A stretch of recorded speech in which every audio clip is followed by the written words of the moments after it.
اللہ تعالیٰ آپ کے جذبوں کو سلامت رکھے۔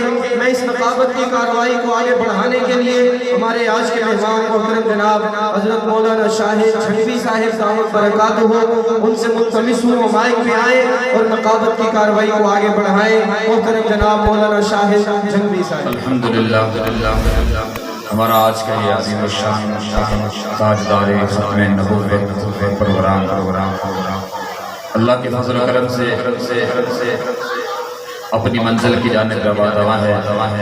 آپ حضرات بڑی محبت سے بڑے جذبے اور بلبلے کے ساتھ سماعت فرما رہے ہیں۔ اللہ کریم ہم سب کی حاضری قبول فرمائے۔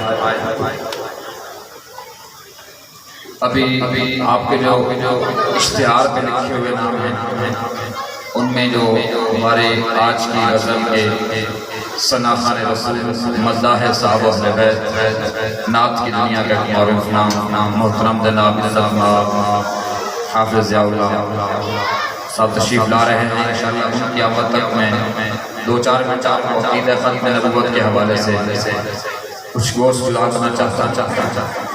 اللہ جل شانہ نے انسانیت کی رہنمائی کے لیے اور ہدایت کے لیے نبیوں کا سلسلہ جاری فرمایا۔ سیدنا آدم علیہ السلام سے لے کر آقا دو جہاں صلی اللہ علیہ وآلہ وسلم تک اپنے اپنے زمانے میں اپنے اپنے وقت پر جب اللہ نے ضرورت سمجھی انبیاء کرام علیہ السلام کو مبعوث فرمایا۔ آخر میں آخری امت کے بعد آخری نبی آخری رسول اور آخری معصوم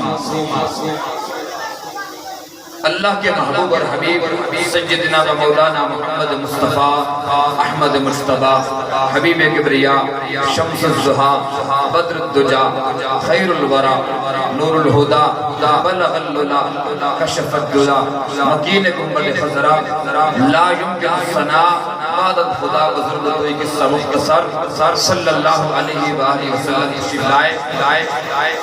آج تک پوری امت کا قرآن و سنت کی روشنی میں یہ عقیدہ ایمان اور نظریہ رہا ہے کہ آقا علیہ السلام کے بعد کسی قسم کا کسی زمانے میں کوئی بھی نبی نہیں ہو سکتا، پیدا ہی نہیں ہو سکتا۔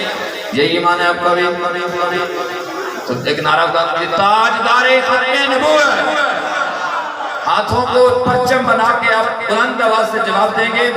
ابھی کچھ دن پہلے چھے نے ایک بدبخت نے نبوت کا دعویٰ کیا ہے، تو مجھے یہ بھی پتا چلا ہے کہ آپ کے اس علاقے میں بھی کچھ اللہ کے محبوب صلی اللہ علیہ وسلم کے بعد مختلف قسم کے بدبختوں کو نبی ماننے والے لوگ بھی رہتے ہیں۔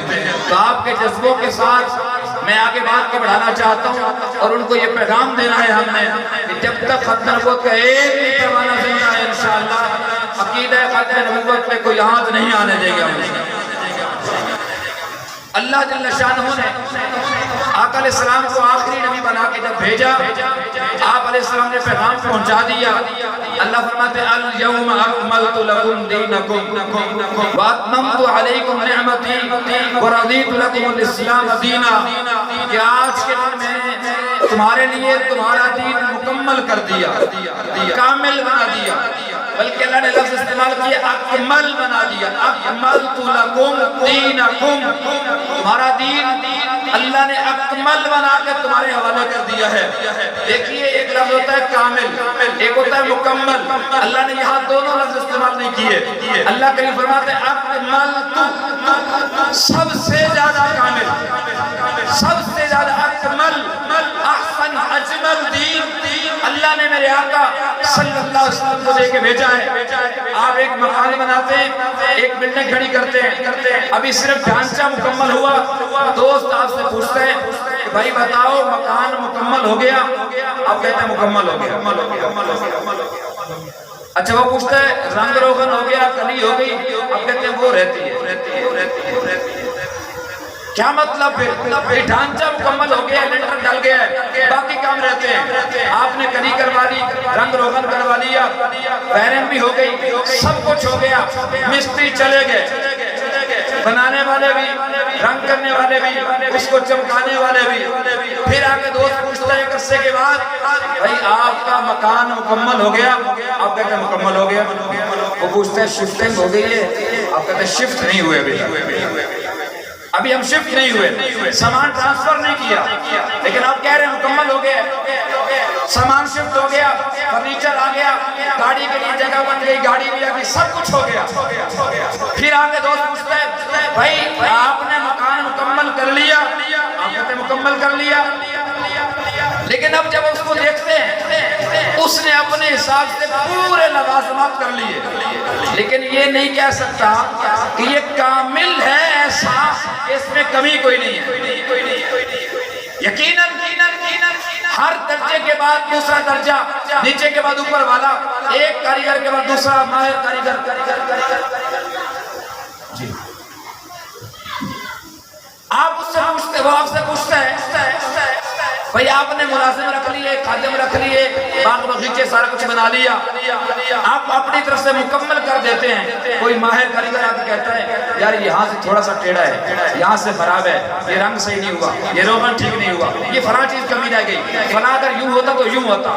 ایسی مشورے اور تفصیلات آتی رہتی ہیں. کوئی جتنا اعلیٰ سے اعلیٰ ڈیزائن بنا دے یہ نہیں کہہ سکتا کہ یہ اکمل ہے اور ایسا ہے کہ اس جیسا کوئی نہیں بنا سکتا. اللہ نے جب میرے آقا کو دین دے کر بھیجا تو اکمل کا لفظ بولا، کامل نہیں کہا، مکمل نہیں کہا، اکمل. کیا مطلب؟ اب اس جیسا اللہ کے خزانے میں بھی کوئی نہیں، کیا مطلب اور بھی کوئی نہیں. جب سب سے اکمل اور کامل آ گیا، کسی اور کی ضرورت ہے؟ بولیے کسی اور کی ضرورت ہے؟ اور میرے آقا نے خود فرمایا انما بعثت معلما، میں معلم بنا کے بھیجا گیا ہوں لأتمم مکارم الاخلاق. ہر صفت کو، اخلاق کو، تمام اخلاق کو مکمل کرنے آ گیا ہوں. مکمل کر کے صحابہ سے پوچھا کیا میں نے اللہ کا دین پہنچایا؟ صحابہ نے کیا جواب دیا تھا؟ یا رسول اللہ پہنچایا ہی نہیں، پہنچانے کا حق ادا کر دیا ہے. اب سب کچھ آ گیا، جو رب نے جس کو دینا تھا دے دیا. پھر سب سے کامل بنا کے دین اسلام مصطفیٰ کو دے دیا. اب کچھ نبیوں کو دینے کے لیے جو رب دیا کرتا تھا بچا ہی نہیں. کوئی لائے گا تو کیا، کوئی آئے گا تو کیا لے کے آئے گا. اللہ نے جو جس کو دینا تھا دے دیا. اب رب کے پاس بھی نبی ہونے کی حیثیت سے کسی کو دینے کے لیے کچھ نہیں بچا. اس رب نے خود کہہ دیا ہے ما کان محمد نبا احد من رجالکم ولکن رسول اللہ وخاتم النبیین. میرا نبی آخری رسول بن کے آیا ہے، آخری نبی بن کے آ گیا ہے. اب کسی کے لیے رب کو دینے کے لیے اس کے پاس میں کچھ ہے نہیں، دینے کسی کو نہیں. اس نے آخری نبی بنا کے اپنے حبیب کو سب کچھ. اب جب سب کچھ لے کے میرا نبی آ گیا، کوئی اور کہانیاں سنائے ہمیں آ کے، تو ہمیں کیا کرنا ہوگا؟ اس کے لیے میں آخری بات کر کے اپنے مہمان کو دعوت دے رہا ہوں، ہم اس فتنے کو معمولی مت سمجھیں کہ بس ہم نے یہ سن لیا اور یہ ذہن میں بٹھا لیا پھر ہم اس فتنے سے بچ گئے. وہ فتنہ بڑے مختلف رنگوں میں ہمارے ایمان پہ حملہ آور ہوتا ہے. ہمیں اس کے لیے مکمل تیاری کرنی ہوگی. عقیدہ ختم نبوت کو سمجھنا ہوگا، پڑھنا ہوگا، اپنی نسلوں تک منتقل کرنا ہوگا. کریں گے انشاءاللہ.